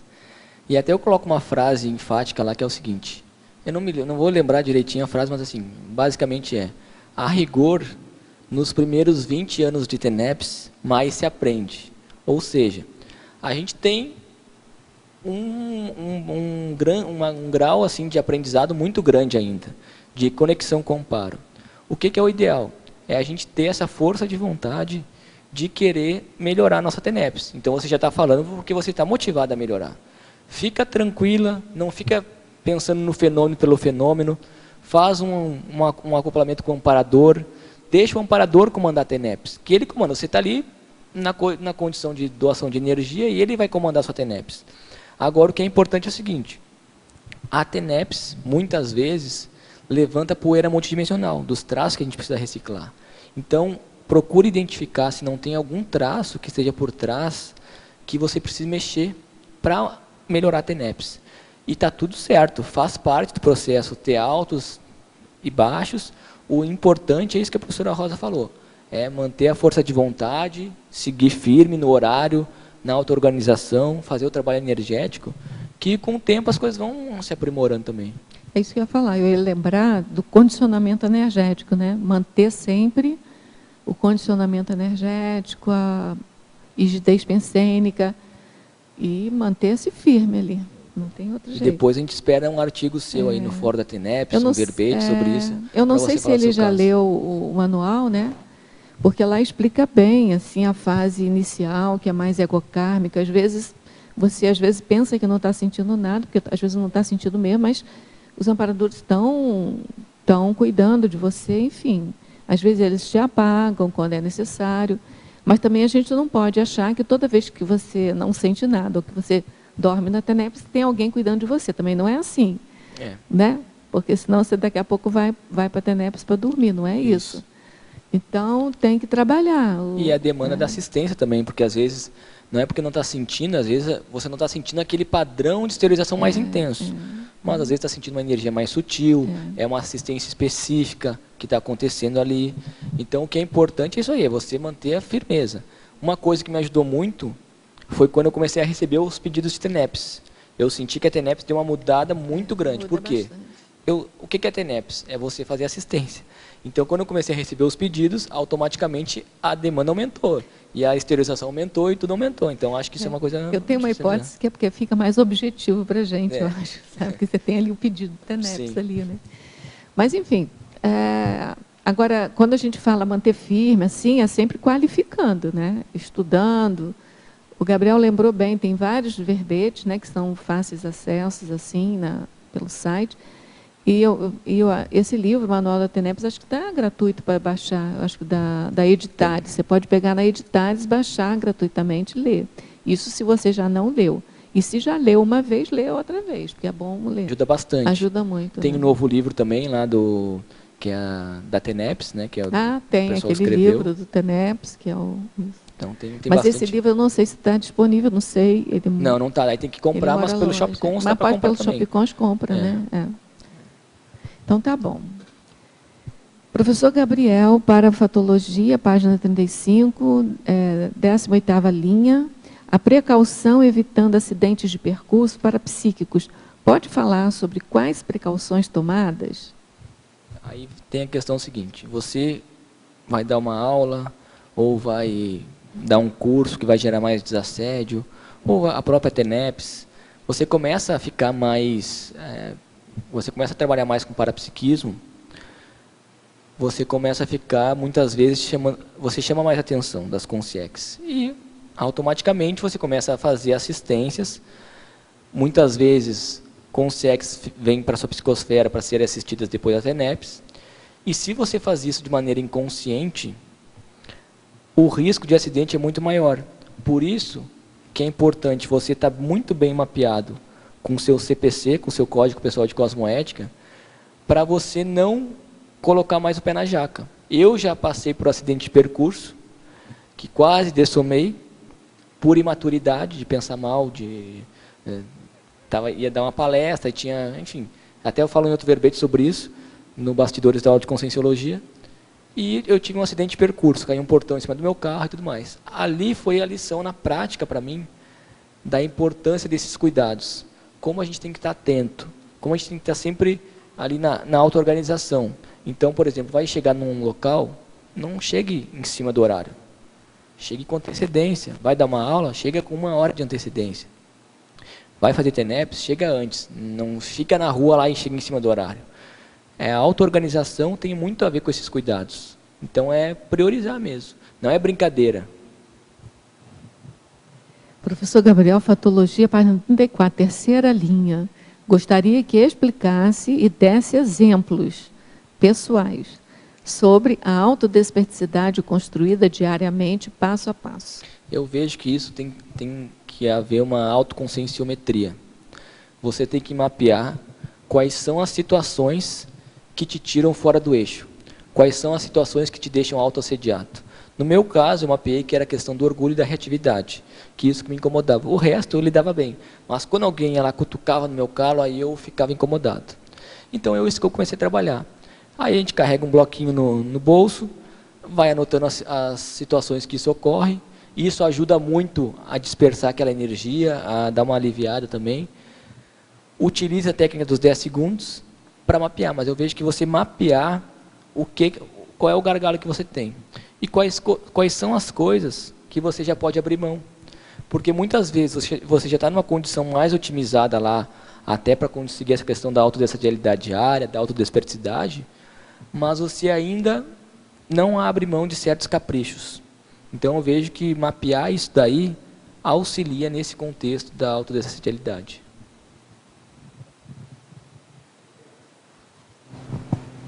Você pode, por favor, ampliar página 35, parafatologia, a 12ª linha de baixo para cima. A necessidade de assumir a condição de desperto nessa vida, a fim de se preparar para a pré-intermissiologia. Eu vejo que essa condição é muito séria pelo seguinte: o professor Valdo nos deixou tudo mastigadinho. Deixou assim, ó, pessoal, esse aqui é o treino para vocês se tornarem realmente líderes interassistenciais, para vocês assumirem a liderança, para vocês mudarem de patamar. Está tudo mastigadinho aqui para vocês. Então, o que eu penso, aqui é um treino para nós, para a gente chegar nessa condição da pré-intermissiologia, que a gente vai fazer o resgate das consciências que a gente deixou para trás, e aí a gente vai utilizar a transfiguração do psicossoma, vai lá resgatar essas consciências, e vai ficar um bom tempo fazendo isso. Isso que o professor Valdo fez conosco, né, resgatar na baratrosfera, todo aquele contexto. Pensa que vai ser uma assistência mais abrangente, vai ser, digamos assim, vai sair aquela assistência que a gente está se predispondo, que a gente recém está engatinhando hoje no contexto assistencial, estamos treinando para sermos mais assistenciais. Esse contexto do resgate na baratrosfera, da pré-intermissiologia, vai nos gerar, e a gente vai ter que ter um estofo maior para fazer isso. Então eu penso, até foi falado outras vezes, que a condição mínima para a gente estar fazendo esse resgate é a gente estar na condição da desperticidade. Porque imagina, se a gente... Você já viu aquele filme Amor Além da Vida? Sim. Tá, pensa lá no rapaz, lá não me lembro o nome dele, ele foi fazer o resgate da mulher dele na baratrosfera. Aí ele chegou lá, ele tinha muito a condição das imaturidades dele, o psicossoma aflorado e tudo mais, sim, uma condição, não era a condição da desperticidade ele estava. Ele quase ficou. Tanto é que ele entregou os pontos. Depois, no final, a mulher dele que voltou à lucidez, aí juntos eles conseguiram sair. Mas ele entregou os pontos. Pensa, se a gente for fazer esse resgate na baratrosfera, como que a gente vai estar se a gente não estiver na condição de autodesacetialidade? Se a gente não estiver bem calçado com o que está por trás, porque a densidade lá é muito maior. Então a gente vai ficar lá um bom tempo para fazer esse resgate, e se a gente fica. Então esse que é o cuidado. A gente nem vai entrar na pré-intermissiologia se a gente não estiver na condição da dispersidade. Então eu vejo que é isso que é o principal. Tem uma equação, né, que o tempo que você consegue ficar na baratrosfera é proporcional ao teu nível de cosmoética. Então, quanto mais cosmoética você tiver, mais tempo você consegue ficar na baratrosfera. Agora, um dos últimos círculos mentais somáticos que nós tivemos aqui, caiu uma ficha sobre essa assistência interassistencial, né, essa liderança interassistencial, que foi assim uma profilaxia da nossa decepção extrafísica quando a gente chegasse lá, sabe? Porque eu, pelo menos, não sei se vocês, mas eu achava que eu ia chegar lá e eu ia logo para um curso intermissivo, né? E, na verdade, a gente vai para a baratrosfera pegar aqueles que a gente deixou para trás.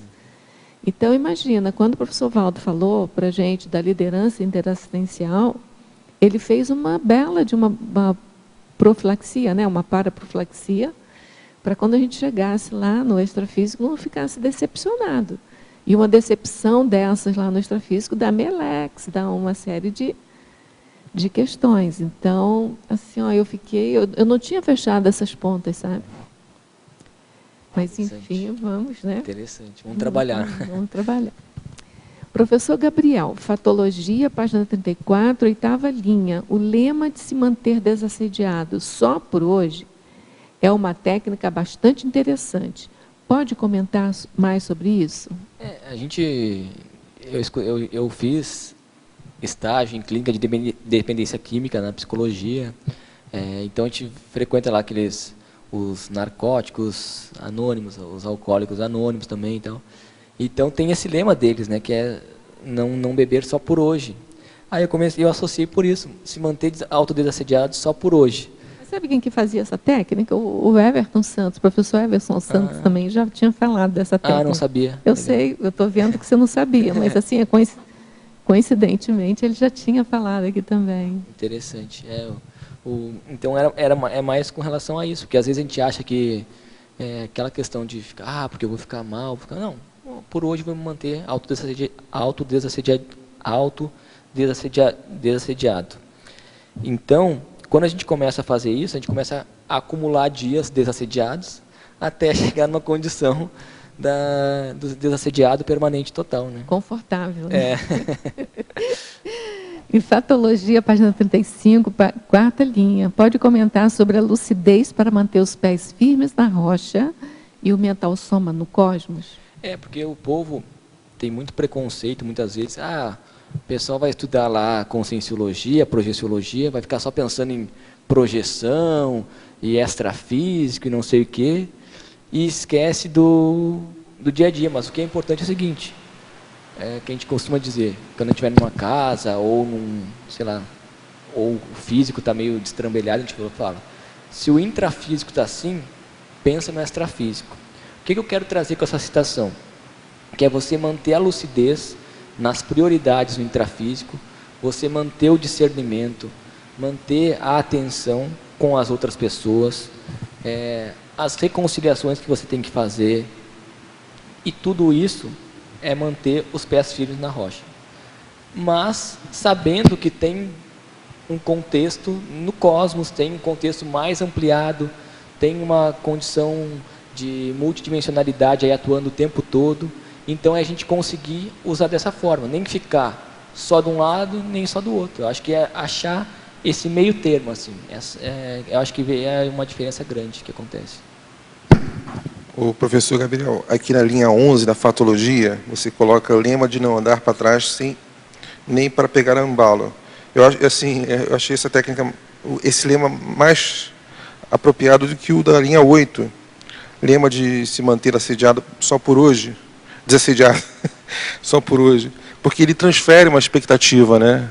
Para nós talvez não seja tão adequado, porque não, hoje não, mas amanhã eu vou conseguir, amanhã eu vou poder, vai criando aquela expectativa. Então acho que o lema de não andar para trás, acho que é mais... Poderia comentar? Olha, tá tudo certo. Acho que cada um interpreta de uma maneira e tá tudo bem mesmo. Assim, o que eu pensei foi realmente nessa condição. Porque pelo menos para mim, se eu não coloco metas mais exequíveis, eu começo a colocar a minha atenção, daí lá para frente, aí sim, quando tiver tudo certo, aí sim eu vou ser desassediado. Não, aí se eu coloco a meta hoje, só por hoje, eu sei que eu não estou com um estofo lá de bancar o desassediado permanente total, mas hoje eu vou bancar a desassedialidade. Então eu vejo que isso que é sério, é você se posicionar. Tem gente que funciona com metas a longo prazo, tá tudo certo. Eu prefiro trabalhar dessa forma, mas se o gosto do freguês, né? Então assim, tá tudo certo. No caso, esse primeiro lema... O Cláudio, para mim também funciona, porque assim, falar que eu tenho que ficar desassediada há 20 anos, eu desisto logo de imediato, assim. Agora, você serenão por um dia, ou você desperta por um dia? Um dia é possível, dia seguinte é possível. Aí eu sei que eu posso até fracassar, vamos supor assim, num dia, não é o que eu quero, mas no dia seguinte eu ainda tenho possibilidade de... Eu acho que é mais plausível, acho. Mas assim, eu concordo com o Gabriel. Cada um... eu gostei da resposta. Né? Eu entendo assim que essa do se manter por um dia, quando a situação está muito grave, né? Quando aquele traço, aquele vício, aquele mau hábito está muito grave, aí realmente... E tem a ver com posicionamento, porque você fala, hoje não vou me autoassediar. Mas daí na primeira fechada de trânsito, você aquilo já balança. Aí você lembra do posicionamento. Não, hoje eu me mantive desassediado. Então eu vejo que assim, o próprio amparo, e se a gente vê como o professor Val também trabalhou, assim, que foi gradativamente colocando desafios diferentes, que se a gente for ver no passado, a TENEPS era uma coisa muito distante, né, assim, para muita gente. Poxa, a TENEPS é só realmente... E agora, a TENEPS já é uma coisa que muita gente está fazendo, que já está uma coisa que o pessoal já... tem muito estudo, muito artigo sobre isso, e hoje está nessa condição de desperticidade. Então, à medida que vai aumentando o nível do grupo, os próprios amparadores vão colocando novas condições para a gente estar trabalhando. Então, daqui a pouco a desperticidade vai estar, que nem a TENEPS, exemplo, Depende da, Não, mas da maturidade. A desperticidade, por definição, lá, para você se considerar desperto, tinha que ter 20 anos, né? E aí, há pouco tempo, veio uma consciex e falou que aqui já tinha a possibilidade de se conseguir a despertidade em 4 anos. Então, assim, olha, veja só a diferença. Isso não foi a teoria que mudou. Fomos nós que mudamos. Quando eu digo nós, a comunidade como um todo, né? Então, eu acho que as coisas... Eu acho que é diferente, porque quando eram 20 anos, é muito longo, né? Agora, quando é 4 anos, é logo ali. Então, você mexe com você, sabe? Assim, é muito mais plausível, traz mais para perto. Pelo menos comigo funciona assim. Bem assim, porque, por exemplo, aí, então, há 20 anos. Então durante 19 anos eu vou ficar assediado, aí no último ano ali eu vou começar a trabalhar. E agora não, são 3 anos, né, a gente está ali trabalhando, 3 anos, está trabalhando em cima disso. E aí se a gente começa diariamente, isso fica mais factível ainda. Eu entendo também, agora, que essa meta diária, ela quebra com megalomania, né? A pessoa que é megalomaníaca e que quer fazer, não, eu vou fazer a partir de 20 anos, né? Já pensa agora, aqui, agora, já, né? Como o professor Valdo fala. E aí, assim, a gente começa a ampliar muita coisa. A questão das inter-relações, como é que estão. Porque às vezes a pessoa acha que está... muitas vezes a pessoa não pode cumprimentar a outra, porque senão vai se assediar. Poxa, mas não é para isso que a gente está mantendo, não quer trabalhar em cima da desperticidade.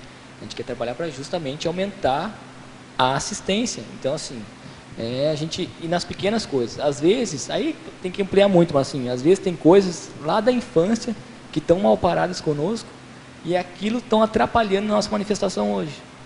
Então é muito sério, o buraco é mais embaixo. Mas se a gente começa, aí foi aquilo que a gente falou, se a gente começa gradativamente, automaticamente as coisas vão aparecendo. Tem que trabalhar agora esse traço aqui. Que nem eu falei do orgulho. Antes não aparecia isso para mim. Eu tinha, não sabia que eu tinha, mas era uma manifestação. Aí quando eu comecei a trabalhar em cima disso, apareceu. Aí eu falei, legal, então tem que trabalhar em cima disso, vamos em frente. Apareceu, não, você enxergou, né? Ficou evidente, né? É só para retificar aqui que são 3 anos, né? A condição para TENEPS agora. Pode falar, Laura. Não, é que eu queria voltar um pouquinho, Gabriel. Você estava falando das coisas da infância, né? E aqui no verbete você fala também da irritabilidade, por exemplo, né? Que às vezes a gente ouve assim falar, a pessoa é desassediado, permanente, total, e aí você pensa, nossa, eu vejo o cara da Matrix lá, só que junto com os assediadores, né? Então, para mim, o desassediado permanente total, antes era aquela pessoa que chegava o assediador, o mega assediador, e a pessoa encapsulava, e aí já assistia, já sabia o passado, o futuro, sabe, da pessoa, já via tudo. E agora você está falando dessa coisa de se manter por hoje desassediado, quer dizer, olhar como que estão as inter-relações, né? Olhar como que a gente, assim, em vários âmbitos, né? Lógico, sentimentos, pensamentos e energias. Então, eu queria que você falasse um pouco mais assim, como que você vê essa questão do que é ser o desassediado, permanente ou total, ou por um dia, né?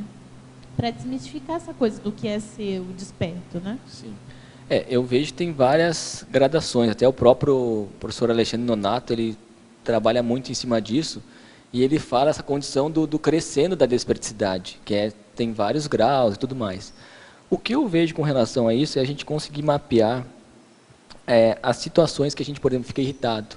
Então, não é que porque a pessoa ficou irritada, assim, que ela sentiu aquela irritação da consciex, que ela não vai estar... então você sentiu... Não, ela apenas está sentindo aquela irritabilidade da consciex. Agora, uma coisa que é importante é ela não sucumbir, não deixar ela ficar irritada. Então, ela sente a dor da consciex, sabe que é dela, mas não se perturba com aquilo. E é aí que eu vejo que são os graus. Conforme você vai aumentando o seu estofo, você vai tendo um grau de profundidade no acoplamento e os amparadores sabem que podem contar para você com aquela assistência. Então, como eu volto a falar, o laboratório da imobilidade física Vision, eu vejo que é fundamental para a gente fazer e trabalhar nessa questão da profundidade assistencial. Porque conforme for o experimento, se você se colocar nessa condição de trabalhar esse experimento em cima disso, os amparadores vão trazer consciências mais perturbadas para ir trabalhando esse grau de imperturbabilidade seu.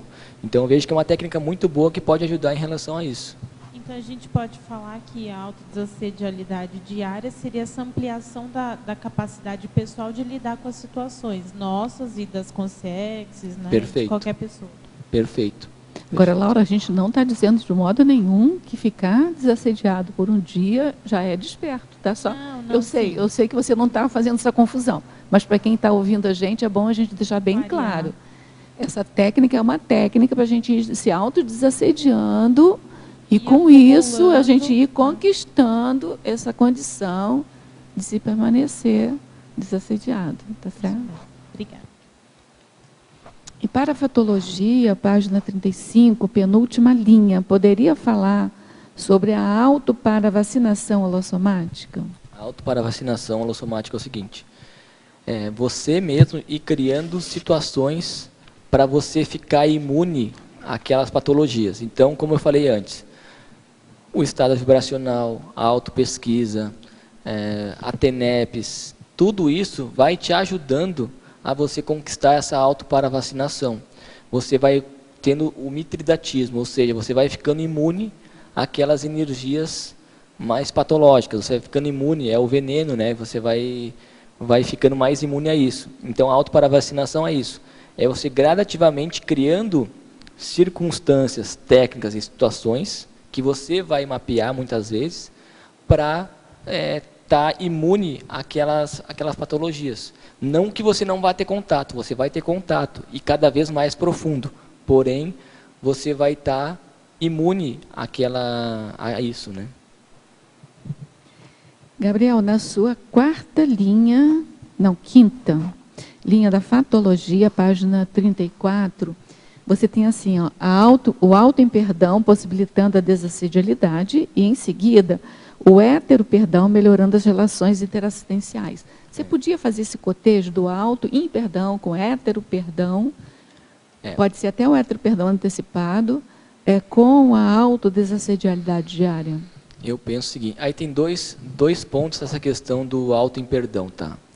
Eu vejo o seguinte, o auto-imperdão por si só para você ficar se vitimizando, ficar lá, por que eu fui fazer isso, então, não serve para nada. Assim, passou. Não é esse o auto-imperdão que a gente está propondo. Mas né? é porque o pessoal pode confundir, até acho que a pergunta tem mais ou menos a ver com isso.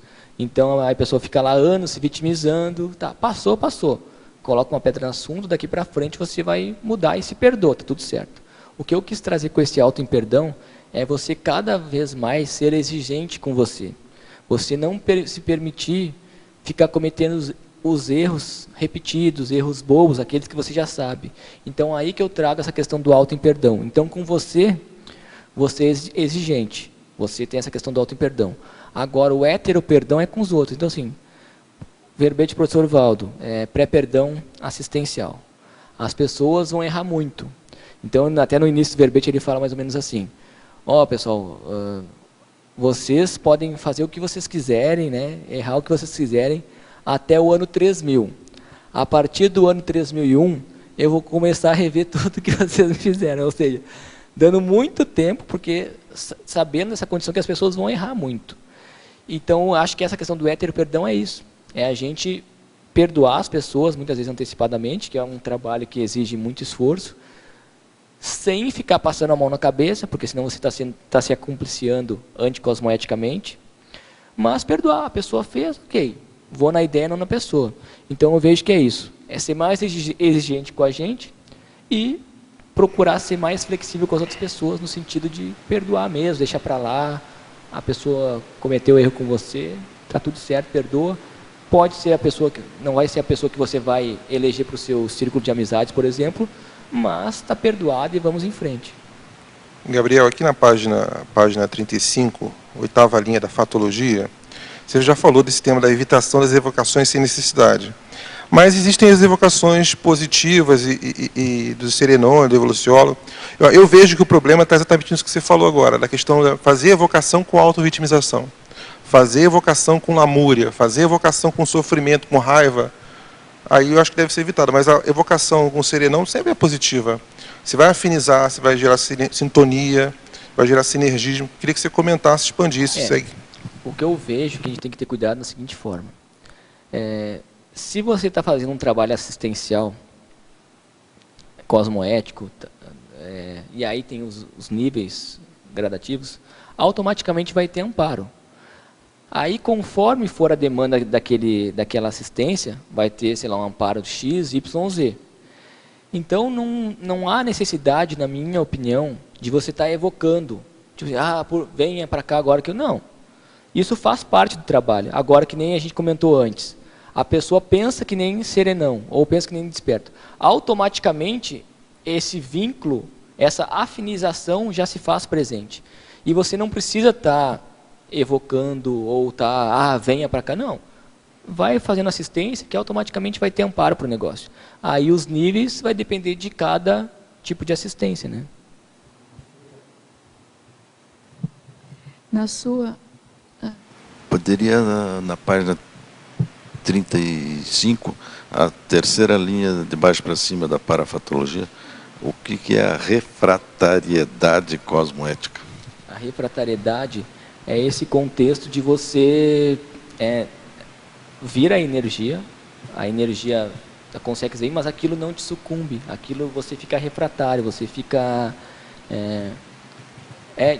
assim, você assimila, porque é uma condição assim, você assimila aquela energia dela, você sente que ela está sentindo, mas você não se perturba com aquilo, fica uma coisa refratária, distante.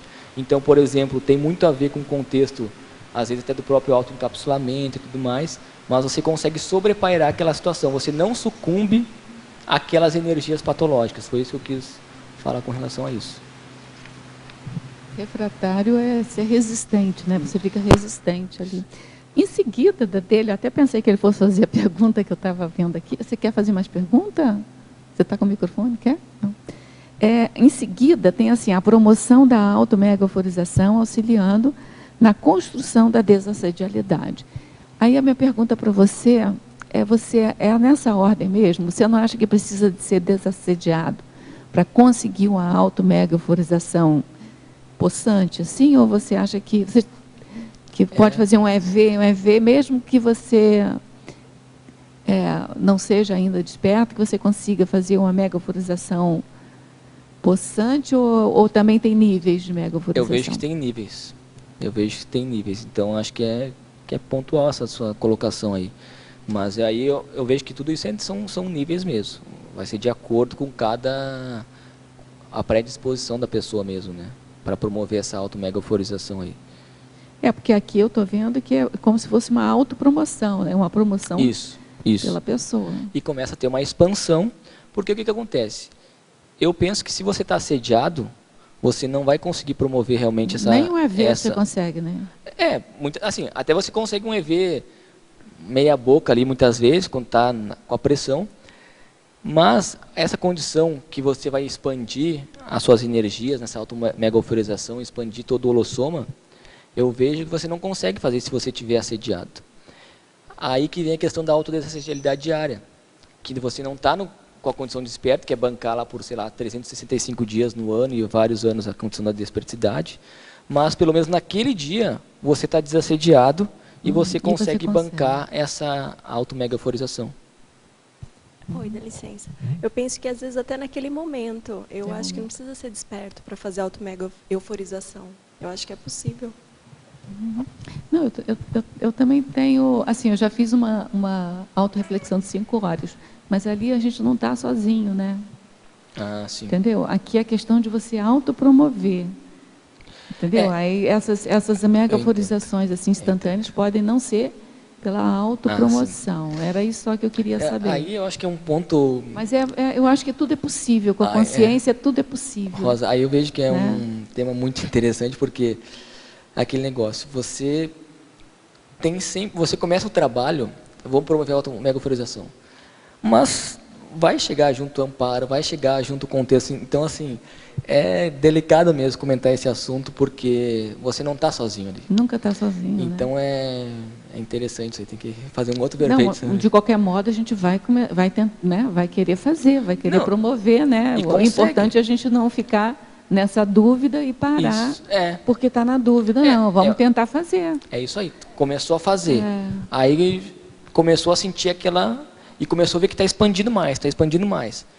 Se tem amparo, sem o que for, mas eu sei que você está com essa condição de dar autopromoção. Né, que eu acho que na base de tudo isso está a nossa auto-ortopensionização. Né? Porque senão o próprio amparo não conseguiria chegar para promover isso também junto. Né? Eu concordo com você. Só para comentar, eu acho também da gente não ficar presa, né? Que só vai acontecer se tiver amparo, com aquela coisa. Certeza. Não pode. E nem depois de desperto, né? Não vou nem tentar fazer minha gofurização, porque só que depois de desperto. Depois, quando chegar na despertidade, que eu vou começar a pensar em assistência. Aí não chega nunca, né? Gabriel, foi ótima a sua tertúlia. A gente vai aguardar você amanhã, né? Tem mais. Então, a gente agradece a todos vocês presentes aqui. A gente convida vocês para continuarem conosco amanhã, né, que vai ter um outro assunto bem importante também. E, aliás, a gente convida vocês todo dia, diariamente, a gente tem tertúlia, de 12h30 a 2h30 da tarde. E, como eu sempre digo, são os tertulianos e os teletertulianos, a quem a gente agradece mais uma vez, que movimentam o nosso debate junto com o verbetógrafo do dia. Né? Então, a gente conta com a presença de vocês, tá bom? Obrigada e passamos para os nossos comerciais. Obrigado.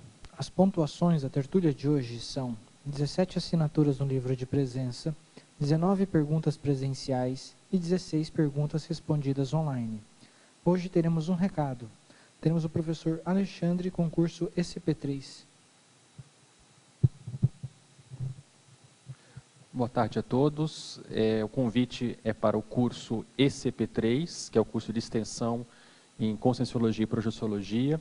Esse é um curso que visa a questão do desenvolvimento da autodesassedialidade, da desperticidade, do parapsiquismo. É um curso de campo de 3 dias, que vai acontecer do dia 20 a 22 de janeiro de 2017. Ou seja, tem um ano aí de prazo para as pessoas se organizarem financeiramente para fazer esse curso e a sua agenda também. O EPICOM desse curso é o professor Pedro Fernandes e vai ser aqui em Foz do Iguaçu, no Hotel Mabu Interludium. É importante frisar que esse curso não tem pré-requisitos, então é um curso interessante de entrada para aquele parente, amigo que quer conhecer a Conscienciologia de maneira prática. E então é uma maneira de trazer essas pessoas para conhecerem esse tipo de curso. E é importante frisar que até o final do ano nós estamos com vagas promocionais ao preço de R$ 1.200 à vista. Então são poucas vagas que ainda restam até o fim do ano. O preço normal desse curso, hoje, é R$ 1.500, pode ser parcelado em várias vezes. E até o final do ano temos poucas vagas promocionais a R$ 1.200 à vista, ok? Quem tiver interesse, então, é só procurar um voluntário da Asinvex ou o e-mail ecp3@asinvexes.org. Muito obrigado.